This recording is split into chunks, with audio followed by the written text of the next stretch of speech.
والسلام علی خاتم النبیین اما بعد فاعوذ باللہ من الشیطان الرجیم بسم اللہ الرحمن الرحیم۔ پڑھیے الصلاۃ والسلام علیک یا رسول اللہ وعلی آلک واصحابک یا حبیب اللہ۔ الصلاۃ والسلام علیک یا نبی اللہ وعلی آلک واصحابک یا نور اللہ۔ الحمدللہ عز و جل، رب کریم کا جتنا شکر ادا کریں وہ کم ہے کہ اس نے ہمیں اپنے اور اپنے حبیب علیہ الصلوۃ والسلام کے ذکر کی اس محفل میں بیٹھنے کی سعادت بخشی ہے۔ منتظمین کو اللہ جزائے خیر عطا فرمائے جنہوں نے انتظام کیا، اور ان تمام اسلامی بھائیوں کو بھی کہ جو آج وقت نکال کر، مجھے اندازہ ہے کہ فیصل آباد میں آج کاروبار کا دن ہے اور آپ اپنے کاروباری مصروفیات سے، دیگر مصروفیات سے وقت نکال کر آئے ہیں۔ میرا کریم مولا ہم سب کا جمع ہونا اپنی بارگاہ میں قبول فرمائے اور آج کی اس محفل کو اپنی بارگاہ میں قبول فرمائے۔ درود پاک پڑھنے کے بے شمار فضائل و برکات ہیں۔ سرکار دو عالم نور مجسم صلی اللہ تعالیٰ علیہ وسلم کا فرمان عالی شان ہے کہ جو کوئی شخص مجھ پر ایک بار درود پاک پڑھتا ہے، اللہ کریم اس پر اپنی 10 رحمتیں نازل فرماتا ہے۔ جو کوئی شخص 10 بار درود پاک پڑھے، رب کریم 100 رحمتیں نازل فرماتا ہے۔ اور جو کوئی 100 بار درود پاک پڑھے، اس کی دونوں آنکھوں کے درمیان یہ لکھ دیا جاتا ہے کہ یہ بندہ نفاق اور دوزخ کی آگ سے بری ہے، اور قیامت کے دن اللہ کریم اسے شہداء کے ساتھ اس کا حشر فرمائے گا۔ یہ جو حدیث پاک کا خلاصہ ہے، اب ذرا غور کریں کہ ہر درود پر 10 رحمتیں ہیں، 10 درود پر 100 رحمتیں ہیں، اور 100 درود پڑھ لیں تو کیا لکھا جاتا ہے پیشانی پر کہ یہ بندہ نفاق سے، دوزخ کی آگ سے بری ہے۔ کبھی ہم نے غور کیا کہ 100 بار درود پاک پڑھنے میں ٹائم کتنا لگتا ہے؟ الصلاۃ والسلام علیک یا رسول اللہ، یہ بھی درود پاک ہے۔ صلی اللہ تعالی علی محمد صلی اللہ علیہ وسلم، یہ بھی درود پاک ہے۔ بڑے مختصر درود پاک بھی ہیں۔ بے شک درود ابراہیمی کی اپنی فضیلت ہے، لیکن اگر مختصر درود پاک کو ہم فوکس بھی کر لیں تو 2 سیکنڈ یا میکسیمم 3 سیکنڈ میں ایک درود پاک پورا ہو جاتا ہے۔ یعنی اگر میں 100 درود پاک پڑھوں تو I only need 200 to 300 seconds، جو کہ 5 منٹ بنتے ہیں۔ پورے دن میں کیا 5 منٹ ہمارے پاس نہیں ہے درود پاک پڑھنے کے لیے؟ اور اگر موبائل پر دیکھیں تو نہ جانے کتنی ریلز 2 منٹ کی، 3 منٹ کی، 4 منٹ کی چل ہی رہی ہیں، اور پتہ ہی نہیں کتنے گھنٹوں نکل گئے موبائل پہ۔ تو کیا ایسا نہیں ہو سکتا کہ ہم اس وقت کو، جو گناہوں بھرا وقت بھی بعض اوقات بن جاتا ہے، اس کو چھوڑیں اور درود پاک پڑھیں؟ یہ تو 100 بار درود پاک کی فضیلت ہے نا۔ اور جو 1000 بار درود پاک پڑھ لے، 1000 بار درود پاک پڑھنا بھی کوئی بہت ٹائم نہیں مانگتا، میکسیمم 30 منٹس، 40 منٹس۔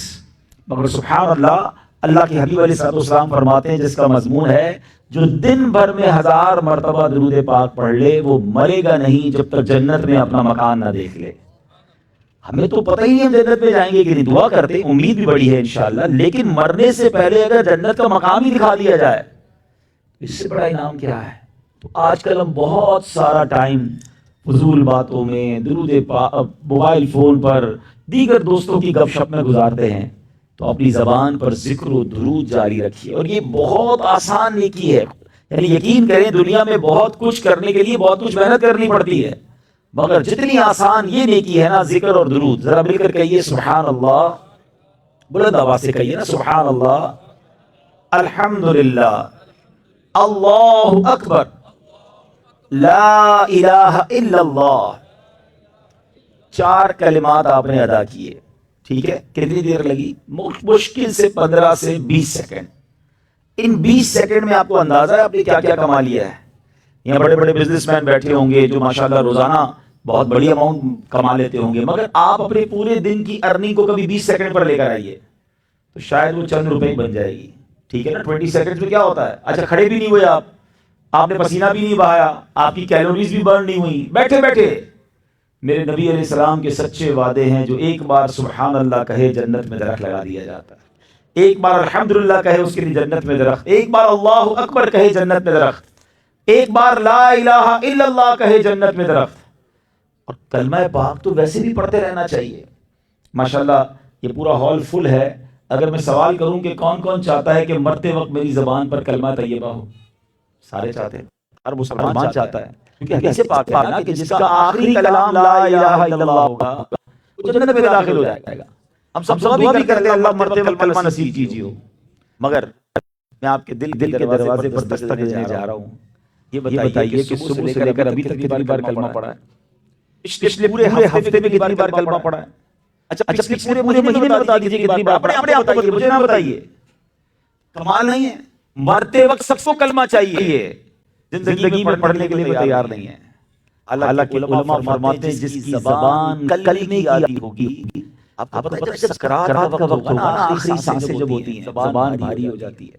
اس کو اس طرح سمجھیے کہ جب آپ کے سر میں درد ہو، آپ کی طبیعت خراب ہو، آپ کو بات کرنے کا جی نہیں چاہتا، آپ کی زبان سے جملے پراپر ادا نہیں ہوتے، آپ کہتے ہیں یار ابھی چھوڑ دو، مجھ سے بات کرو، leave me alone, I want to stay alone. بات نہیں کروں گا میں کیونکہ بولنا مشکل ہوتا ہے، سر میں درد ہے، بخار ہو رہا ہے. جب موت کا سکرات کا وقت ہوگا نا، زبان بھاری ہو جائے گی، ادا کچھ نہیں ہو پا رہا ہوگا، مگر جس کی زبان کلمے کی عادی ہوگی اس کا آخری وقت بھی زبان پر کلمہ جاری ہو جائے گا. عادی تو بنائے زبان کو، مہینوں گزر جاتے ہیں، کم از کم روز کی 80 پڑھ سکتے ہیں کلمہ پاک کی. ایمان کی مضبوطی ہوتی ہے جو بندہ کلمے کی کثرت کرتا ہے. اب مجھے بتائیں اس میں آپ کا جاتا کیا، ہمارا کیا جا رہا ہے؟ نہ تو تکلیف ہو رہی ہے، نہ پیسے جا رہے ہیں. پھر سبحان اللہ، یہ ساری فضیلتیں تو جو آخرت میں ملیں گی، ٹھیک ہے نا، کہ جنت کے باغ ملیں گے. ادھر بھی کثرت سے ذکر کرنے والے پر رحمت نازل ہوتی ہے، اس کے کام آسان ہونے لگ جاتے ہیں. کثرت سے درود پڑھنے والے کی بیماریاں دور ہو جاتی ہیں، روزی میں برکت ہو جاتی ہے، چہرے پہ نور آ جاتا ہے، زبان میں تاثیر آ جاتی ہے. بینیفٹ ہیں. شاعر کہتے ہیں ہر درد کی دوا ہے صلی علی محمد، ہر درد کی دوا ہے صلی علی محمد، تعویذ ہر بلا ہے صلی علی محمد صلی اللہ علیہ وسلم. تو پلیز آج نیت کریں، پہلا تو مدنی پھول، پہلا پوائنٹ آج کی پوری محفل کے لیے لے جائیں. بس اب میں نے جیب پہ تصویر رکھا کریں. یہ تصویر ہے نا، کمال کی زبان کی لگام ہے. جب آپ کے ہاتھ میں آئے گی خود ہی پڑھنا شروع کر دیں گے. تو آپ تصویر رکھیں اور پھر اس کو پڑھتے رہا کریں. اللہ مجھے بھی اور آپ کو کثرت سے درود پاک کی توفیق عطا فرمائے، ذکر الہی کی توفیق عطا فرمائے. محبت سے آواز بلند درود پاک پڑھ لیں. صلو علی الحبیب صلی اللہ تعالی علی محمد صلی اللہ علیہ وسلم. آج بڑا ہی مبارک دن ہے، 22 جمادی الاخری. ایکچولی یہ جو ایام ہیں جو چل رہے ہیں، یہ ایک عظیم ہستی کا یوم پوری دنیا میں منایا جاتا ہے. امیر المومنین، خلیفۃ المسلمین، افضل البشر بعد الانبیاء. نبیوں اور رسولوں کے بعد کائنات کی سب سے افضل ہستی حضرت ابوبکر صدیق رضی اللہ عنہ کا یوم ہے.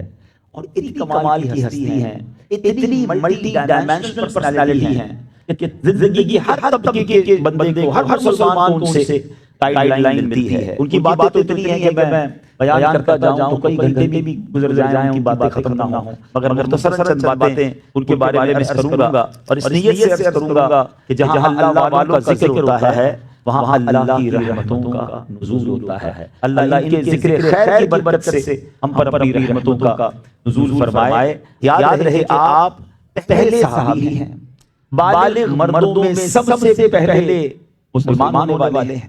پیارے آقا علیہ السلام کے اولین دوست ہیں. نبی پاک کی عمر مبارک 20 سال تھی، حضرت ابوبکر صدیق کی عمر 18 سال تھی. تو اس زمانے سے یہ دوستی ہے. آپ پہلے خطیب اسلام ہیں، پہلے مبلغ اسلام ہیں، پہلے معین الدین یعنی دین کی مالی اور جانی خدمت کرنے والے ہیں. پہلے بانی مسجد، اسلام میں سب سے پہلی مسجد بیت جو بنائی حضرت ابوبکر صدیق نے اپنے گھر میں مسجد بنائی تھی، وہاں نماز پڑھتے تھے. پیارے آقا علیہ السلام کے وزیر خاص ہیں، فرشتوں کی گفتگو سننے والے ہیں. امام الانبیاء صلی اللہ علیہ وسلم کی ظاہر زندگی میں ہی نمازوں کی امامت فرمانے والے ہیں. اللہ پاک، محبوب خدا اور جبریل امین علیہ السلام یعنی ان تینوں سے صدیق کا لقب پانے والے ہیں. مسلمانوں کے پہلے خلیفہ اور جانشین مصطفیٰ ہے. اس قدر شان ہے آپ کی. مگر آج میں آپ کی سیرت میں ایسی خوبصورت باتیں جو ہم اپنی لائف میں امپلیمنٹ کر سکتے ہیں. ظاہر مختصر بیان میں کچھ سلیکٹ چیزیں بیان ہونی چاہیے. سرکار دو عالم علیہ السلام کی کمال کی حدیث ہے. میرے آقا علیہ السلام فرماتے ہیں کہ حدیث پاک کا خلاصہ ہے کہ 360 خصلتیں ہیں، اور وہ 360 خصلتوں میں سے نیک خصلتیں، اچھی خصلتیں، اللہ پاک جب کسی سے بھلائی کا ارادہ فرماتا ہے نا تو اس میں سے ایک خصلت اسے عطا فرما دیتا ہے. ان out of those 360 beautiful habits ایک عطا فرما دیتا ہے اور اسی کے سبب اسے جنت میں بھی داخل فرما دیتا ہے. اب صدیق اکبر رضی اللہ تعالیٰ کا سوال سنیے، کیا کمال کا کوشچن کرتے ہیں، حضور کوئی دنیا میں ایسا بھی ہے جس میں یہ ساری 360 خصلتیں موجود ہوں؟ یعنی آؤٹ آف دوز 360 کسی میں ایک بھی ہو تو وہ جنت میں چلا جائے گا. کوئی حضور ایسا ہے جس میں ساری ہوں؟ نبی پاک علیہ السلام فرماتے ہیں ابو بکر وہ تم ہو جس میں یہ ساری خصلتیں موجود ہیں. کیا عظیم ہستی ہیں. ایک بار پیارے آقا علیہ السلام صحابہ کے سامنے ارشاد فرما رہے ہیں جنت کے کچھ دروازے ہیں. ایک دروازہ ہے باب الصلاۃ، جس میں نماز پڑھنے والوں کو جنت میں اس دروازے سے بلایا جائے گا. نماز پڑھنے والوں کا دروازہ وہ ہے، اعلان ہوگا. ایک دروازہ ہے باب الصوم، باب الصیام، روزہ رکھنے والوں کو اس دروازے سے بلایا جائے گا. ایک دروازہ ہے باب الجہاد، جہاد کرنے والوں کو وہاں سے بلایا جائے گا. ایک دروازہ ہے باب الصدقہ، صدقہ کرنے والوں کو وہاں سے بلایا جائے گا. بڑا پیارا ایک بیان جاری تھا.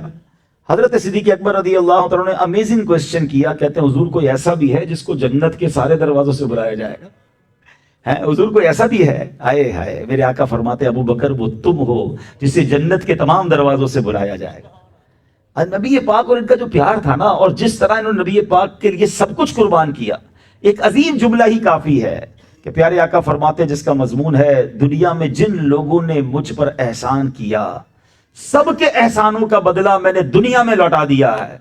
ابو بکر وہ ہیں جن کے احسان کا بدلہ قیامت کے دن رب سے دے کر لوٹاؤں گا. آپ سوچے تو صحیح مرتبہ کیا ہے. اب جو میرا آج ٹاپک ہے وہ یہ ہے کہ 360 خصلتوں میں سے 360 اچھی عادتوں میں سے ایک بھی مل جائے، اللہ اسی عادت کی برکت سے جنت میں داخل کر دے گا. تو پھر تو ہمیں حضرت صدیق اکبر کی عادتوں کو پڑھنا چاہیے، ان کی ہیبٹس کو اسٹڈی کرنا چاہیے کہ ان کی عادتوں میں سے کوئی ایک عادت تو میں اپنا لوں نا، تاکہ جو ہے وہ میرا کام بن جائے اور میں بھی اچھے لوگوں میں شامل ہو جاؤں. اب جب صدیق اکبر رضی اللہ تعالیٰ کا ایک انداز تھا، پلیز توجہ میری طرف رکھیے گا. انداز یہ تھا کہ سیدنا صدیق اکبر رضی اللہ تعالیٰ عنہ جب امیر المومنین نہیں بنے تھے تو مدینے کی بچیاں بکریاں لے کر آپ کے پاس آتی تھی اور آپ ان بکریوں کو انہیں دودھ دو کر برتن میں بھر کے دے دیتے تھے، بچیوں کو ہیلپ آؤٹ کرتے تھے. اب آپ بن گئے امیر المومنین، اب آپ بن گئے خلیفۃ المسلمین، پوری امت کی ذمہ داری، اتنا بڑا منصب مل گیا. تو ان بچیوں نے آ کے کہا حضور اب تو آپ لیڈر بن گئے، اب تو آپ بڑے ہو گئے، اب تو ہماری بکریوں کا دودھ نہیں دھوئیں گے. صدیق اکبر نے فرمایا خدا کی قسم میرے اندر ذرہ برابر بھی فرق نہیں آیا، خلیفہ بننے کے بعد بھی ان بچیوں کا بکریوں کا دودھ آپ نکال کر انہیں دیا کرتے تھے. پہلی عادت، میں نے کہا نا کچھ عادتیں بیان کروں گا. مرتبہ ملا، منصب ملا، مگر عادت میں فرق نہ آیا. عاجزی باقی ہے، غریبوں سے تعلق باقی ہے، ان کی ساری باقی ہے. اب میں اور آپ غور کریں، ہم میں سے کچھ ایسے ہیں جو آج سے 15 سال پہلے اتنے امیر نہیں تھے. ہم میں سے کچھ ایسے ہیں جو آج سے 15 سال 20 سال پہلے اتنے مشہور نہیں تھے. ہم میں سے کچھ ایسے ہیں جن کا آج سے 10-15 سال پہلے اتنا اثر نہیں تھا. اثر ہوا، مال آیا، شہرت ملی. کیا ویسے ہی ہیں؟ کیا انداز وہی ہے یا ٹوری بدل گئی، یا اسٹائل ہی بدل گیا، یا پیر ہی زمین پر نہیں ہے؟ غریبوں کو پہچاننے سے انکار کر دیا. بدقسمتی سے بندہ جب ترقی کرتا ہے تو پرانے دوستوں کو بھول جاتا ہے، شرم آتی ہے اسے. لوگوں کو انٹروڈیوس کرواتے ہوئے کہ میرا دوست ایک ٹھیلے والا بھی ہے، میرا رشتہ دار ایک جناب رکشہ بھی چلاتا ہے. کیوں؟ میں بھی تو وہی تھا. اگر آج اللہ نے مجھے کہیں پہنچا دیا تو میں ان رشتوں کو ختم کروں گا، ان تعلقات کو ختم کروں گا. تو پھر تکبر کس شے کا نام ہے؟ اگر آج جنتی عادتیں سیکھنی ہے تو میں پہلی عادت آپ کی طرف بڑھا رہا ہوں. اللہ کہیں بھی پہنچا ہے، اور سچی بات یہ ہے یہ اللہ کی عطا ہے جو ہمیں عروج ملتا ہے، مگر اپنے ہر عروج میں اپنے قدم زمین پر رہنے چاہیے. ایسا نہ ہو کہ آنکھیں بھی آسمان پر، قدم بھی اونچے ہو گئے، اب ٹوری چینج ہو گئی، اسٹائل ہی بدل گیا. نہیں میرے پیارے اسلامی بھائی، یہ عروج ختم ہونے میں دیر نہیں لگے گی. ایسا نہ ہو کہ اگر اس عروج سے واپس آئیں تو نیچے والے بھی پہچاننے سے انکار کر دیں کہ سر آپ نے تو اپنے عروج میں ہمیں بھول گئے تھے، نہ نیچے جگہ بنی نہ اوپر جگہ بنی ہے. تو ہمیشہ یہ یاد رکھنی چاہیے کہ پتنگ کی ڈور جو ہے نا وہ ہاتھ میں رکھنی چاہیے. ڈور اوپر سے کٹی تو نیچے سے بھی پھر کوئی پہچاننے والا نہیں ہوگا. اللہ کرے یہ بات ہمیں سمجھ آ جائے. ایک اور بڑا کمال کا انداز صدیق اکبر رضی اللہ تعالیٰ کا، بلکہ حضرت عمر فاروق کا بھی. حضرت عمر فاروق نے ایک ڈیوٹی اپنے ذمہ لی ہوئی تھی کہ آپ جو ہے وہ ایک بڑھیا، ایک خاتون کا، وہ بھی نابینا ہیں، ان کی آنکھیں نہیں تھیں، ان کے گھر جاتے تھے ان کے گھر کی صفائی کرتے تھے اور گھر کے برتن وغیرہ صاف کر کے، برتن پانی وغیرہ بھر کے، جو بھی گھر کے کام ہوتے کر کے آ جاتے تھے۔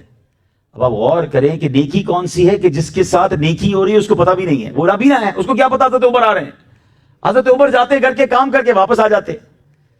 تھوڑے عرصے بعد ایسا ہوا کہ جب حضرت عمر اس کے گھر گئے تو دیکھا کہ کام ہو گیا ہے، پہلے سے صفائی ہوئی ہے، پہلے سے برتن سیٹ ہیں، پہلے سے جو گھر کے کام ہے سارے ہو گئے۔ آپ حیران کہ کون کر گیا، مجھ سے پہلے کون آ کر یہ نیکی کر گیا؟ عورت کو تو پتہ ہی نہیں کیونکہ وہ نابینا ہے، اس کو کیا پتا کون آیا کون چلا گیا۔ آپ نے کہا کہ دوسرے دن جا کے چیک کرتا ہوں۔ دوسرے دن گئے، پہلے گھر کے کام ہو گئے۔ تیسرے دن گئے، آپ سے پہلے پھر کام ہو گئے۔ کہتے یہ کون ہے جو مجھ سے پہلے آتا ہے؟ کہا مجھے چھپ کر دیکھنا پڑے گا، رات یہی گزاروں گا۔ رات اس گھر کے باہر گزاری، صبح ہوئی تو دیکھا امیر المومنین خلیفۃ المسلمین حضرت ابوبکر صدیق آتے ہیں اور اس بڑھیا کے گھر کے کام کر کے، نابینا عورت کے گھر کے کام کر کے واپس چلے جاتے ہیں۔ کیا خوبصورت ادا ہے، کیا پیارا انداز ہے۔ مجھے اور آپ کو کیا سیکھنے کو ملا؟ گھر کون سا ڈھونڈا؟ پلیز میری بات غور سے سنیے گا۔ گھر وہ ڈھونڈا کہ جس کی خدمت کرنے پر گھر والے کو بھی پتہ نہ چلے، اس کو پتہ ہی نہ چلے کہ کون میری خدمت کر رہا ہے، کیونکہ اس کو شرمندہ نہیں کرنا، اس سے اجر نہیں لینا، اس سے تعریف نہیں لینی ہے۔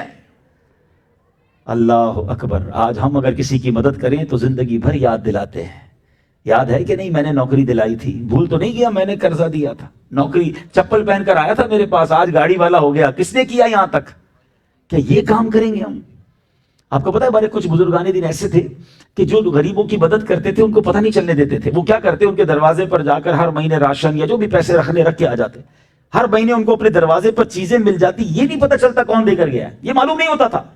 جب ان کا وصال ہوتا تھا نا تو وصال ہونے کے بعد معلوم ہوتا تھا کہ فلاں بزرگ تھے، ان کے گھر سے یا ان کی طرف سے ہر مہینے ہمیں سامان ملتا تھا، آج انتقال ہوا تو وہ سامان رک گیا، پھر پتہ چلا۔ کیا کبھی زندگی میں ایسی کوئی مدد کی ہم نے کہ جس کی مدد کریں اسے معلوم ہی نہ پڑنے دیں کہ مدد کرنے والا کون ہے؟ یہ کتنی کمال کی عمل ہے۔ میں جانوں، میرا رب جانے نا، میں نے جزا تو اللہ سے لینی ہے، مگر ہم جس کی مدد کرتے ہیں ہم چاہتے ہیں وہ ہمیں سلام کرے، ہم سے جھک کر ملے، تھوڑا سا شرمندہ بھی ہو، تھوڑا خیال رکھے، تھوڑا ریگارڈ کرے، عمرے پہ بھیجے تو ہر سفر پہ دعا کرے، ادھر سے ویڈیو بنا کر بھیجے۔ کیوں؟ اپنے دل سے پوچھیں۔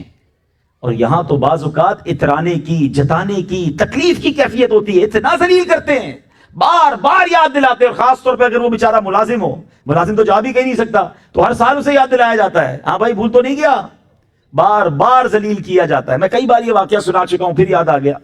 میں کراچی میں ایک بزنس مین کے گھر مجھے لے گئے، بہت بڑا گھر، بہت بڑا لان تھا، ہم ٹیبل کرسی پہ بیٹھے تو ایک ملازم چائے لے کر آیا۔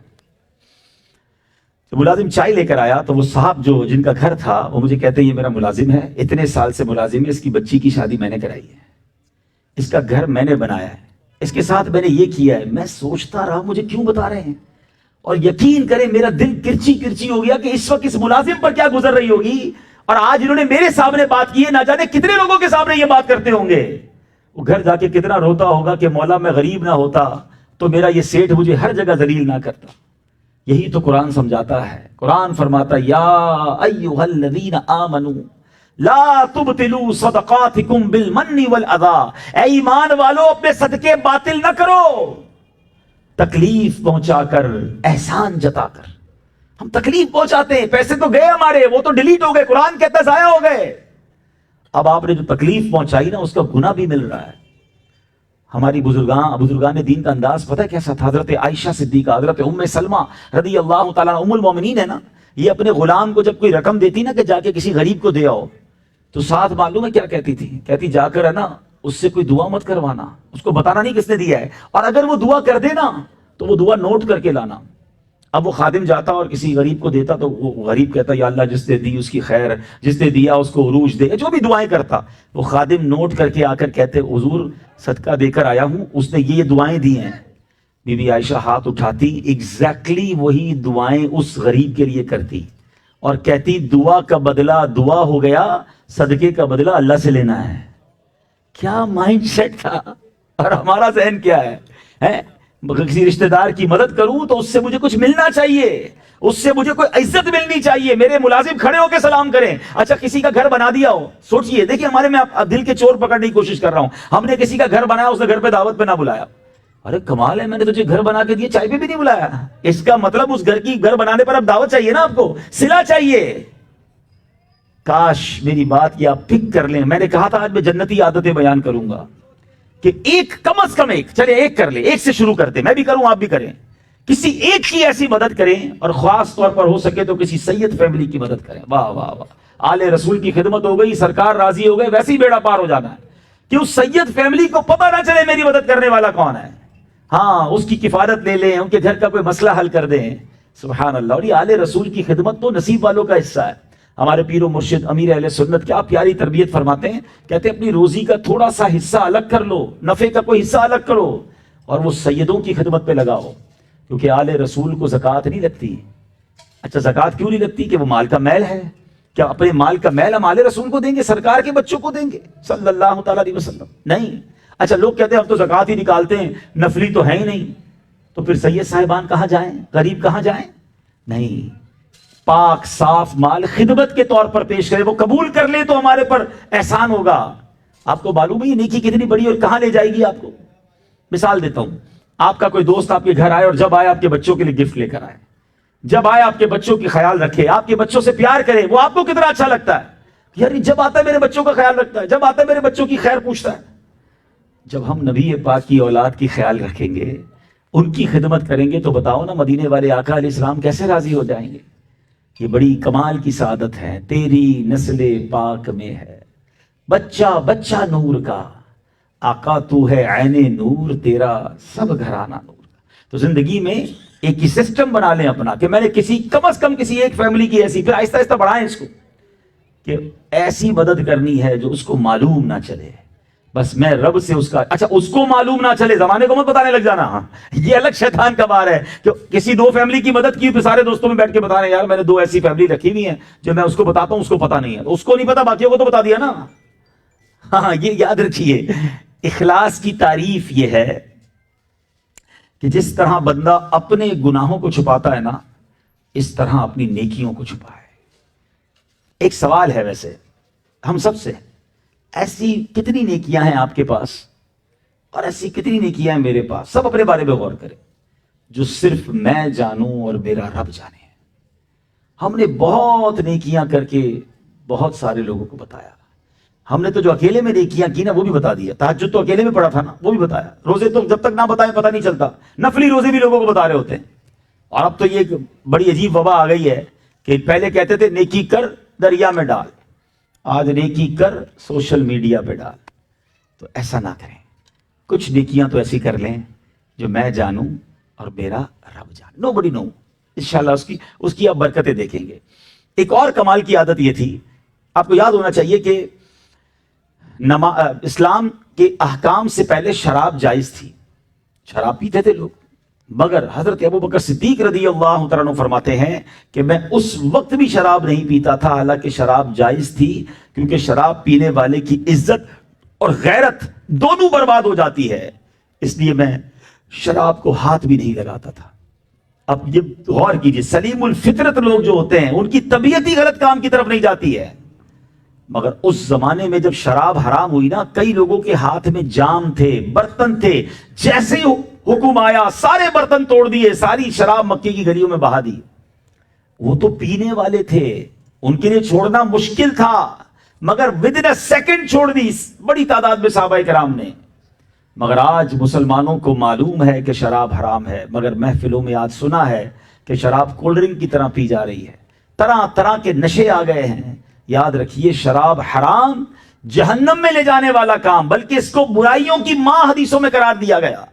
اور یہ ایک ایسا عمل ہے کہ اس کی 10 قسم کی کیٹیگری والے لوگوں پر لعنت ہوئی ہے. صرف شراب پینے پر لعنت نہیں ہے، سنیے نبی پاک علیہ السلام فرماتے ہیں شراب بنانے والے پر، شراب بنوانے والے پر، شراب پینے والے پر، شراب اٹھانے والے پر، شراب جس کے لیے اٹھا کر لائی گئی اس پر، شراب پلانے والے پر، شراب بیچنے والے پر، شراب کی قیمت کھانے والے پر، اور جس کے لیے شراب خریدی گئی اس پر، شراب خریدنے والے پر، 10 قسم کے لوگوں پر لعنت فرمائی. اب بتائیں جس پر لعنت برس رہی ہے اس کی دنیا اور آخرت کا کیا ہوگا؟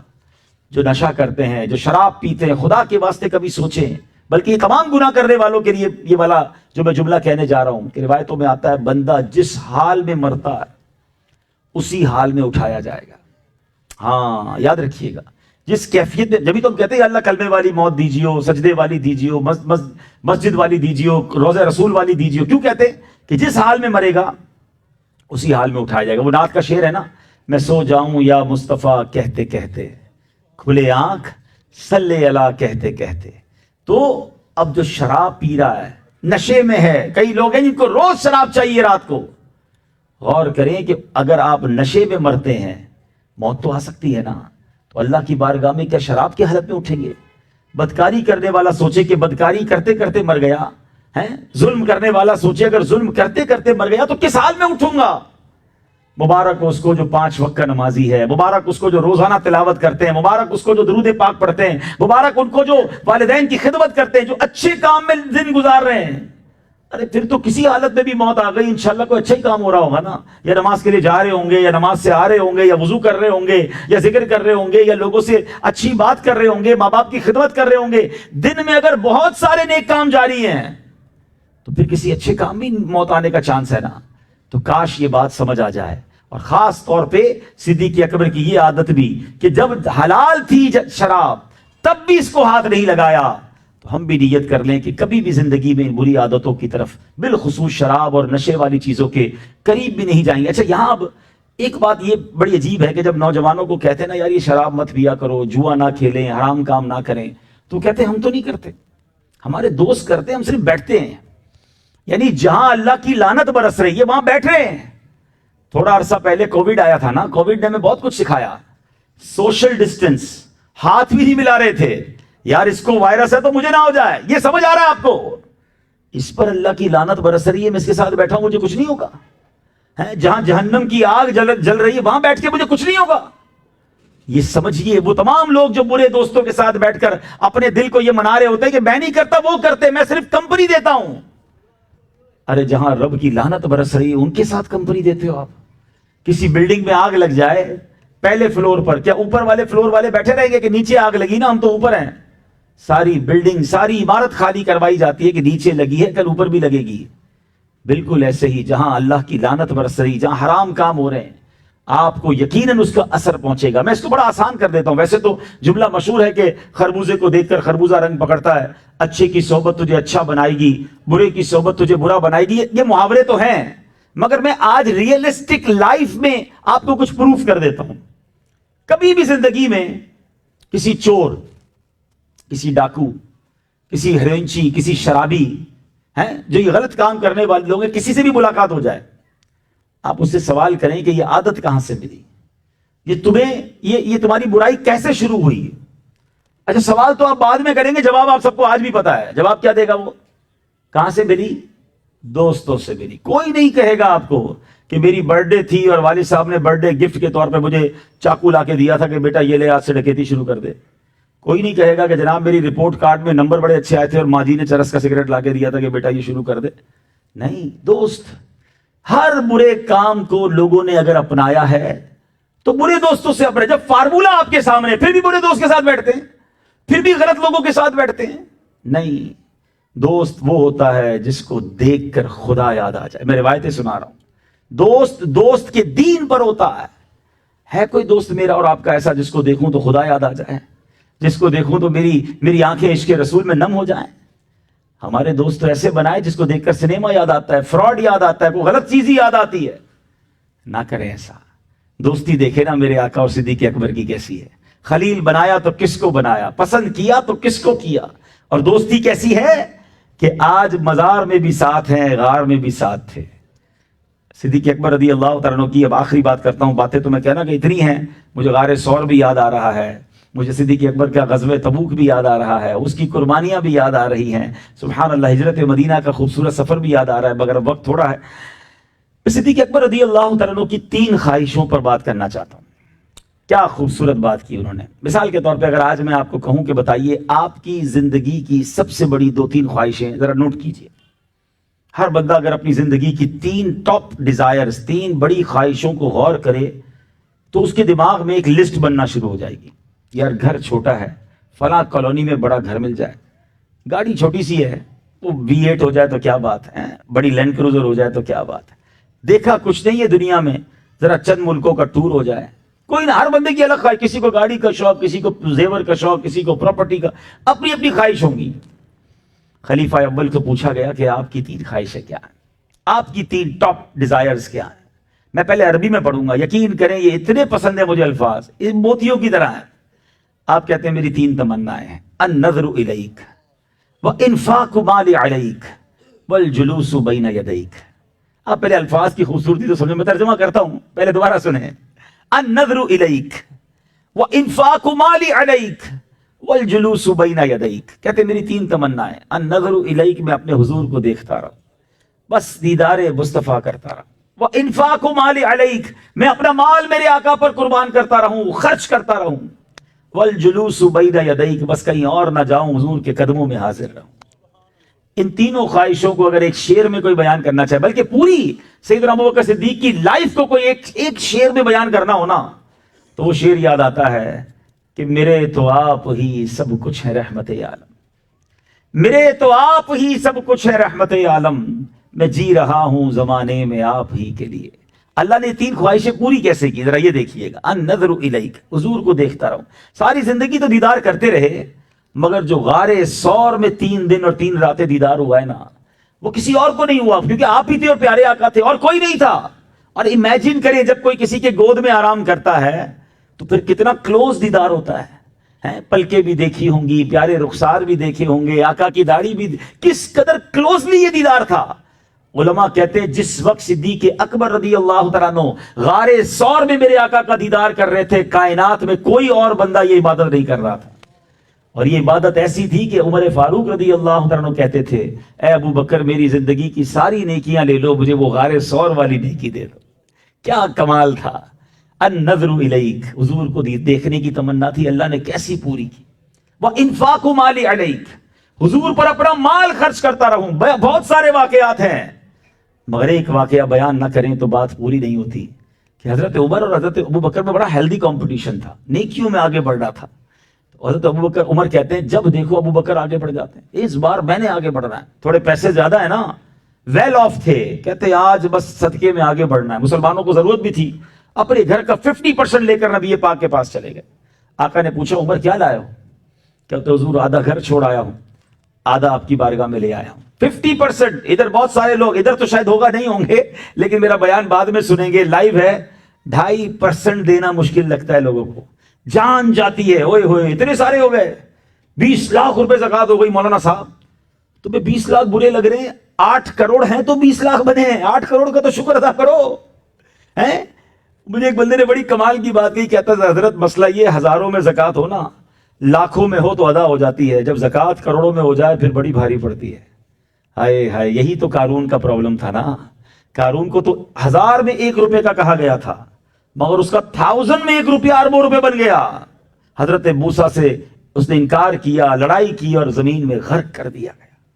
میں تو دعا کرتا رہتا ہوں، اگر آپ کو اچھی لگے تو آمین کہہ دینا کہ یا اللہ وہ مال نہ دینا جس کی زکوٰۃ بھاری پڑے، اے مال وہ دے مالک جس کی زکوٰۃ خوش دلی سے ادا کروں، نہ صرف زکوٰۃ دوں بلکہ زکوٰۃ کے بعد بھی تیری راہ میں خرچ کروں۔ میں نے کیا کرنا ہے اس مال کا جو میرے دل پر قابض ہو جائے؟ کیا شان حضرت عمر کی، 50% لے گئے۔ اب کہتے میں نے انتظار کر رہا ہوں ابو بکر کیا لاتے ہیں، آج میں نے بڑھ جانا ہے آگے۔ صدیق اکبر رضی اللہ تعالیٰ مال لائے۔ اچھا مال دکھنے میں حضرت عمر سے تھوڑا تھا، یہ بھی یاد رکھیے گا، اتنا نہیں تھا، کم تھا، مگر آ کر جب ریشیو کیا تھا، سرکار نے پوچھا ابو بکر کیا لائے ہو؟ کہتا حضور گھر میں جو کچھ تھا سب لے آیا۔ اے ابو بکر گھر والوں کے لیے کیا چھوڑا ہے؟ کہتے حضور گھر والوں کے لیے اللہ اور اس کا رسول کافی ہے۔ اچھا یہ صرف کہا نہیں، ثابت کیا۔ کرتے پر جو بٹن لگے تھے نا، وہ بٹن بھی صدیق اکبر رضی اللہ تعالیٰ نے راہ خدا میں دے دیے، اپنے کرتے پر کانٹے لگائے ہوئے تھے۔ تھوڑی دیر ہوئی تو جبریل امین حاضر ہوئے، فرشتوں کے سردار سرکار دو عالم علیہ السلام کی بارگاہ میں آئے تو نبی پاک نے دیکھا جبریل امین کے لباس پر بھی کانٹے لگے ہوئے ہیں۔ کہا جبریل یہ کیسا لباس پہنا ہے؟ کہتے حضور میں نے نہیں، آسمان پر جتنے فرشتے ہیں اللہ کو ابو بکر کی ایسی ادا پسند آئی ہے کہ سب فرشتوں نے یہی لباس پہنا ہوا ہے۔ ہائے ہائے کیا ہستی تھے۔ اب جبریل امین کہتے ہیں حضور اللہ ابو بکر کو سلام ارشاد فرماتا ہے، آپ سلام دیجئے اور پوچھئے اے ابو بکر کیا اس حال میں راضی ہو؟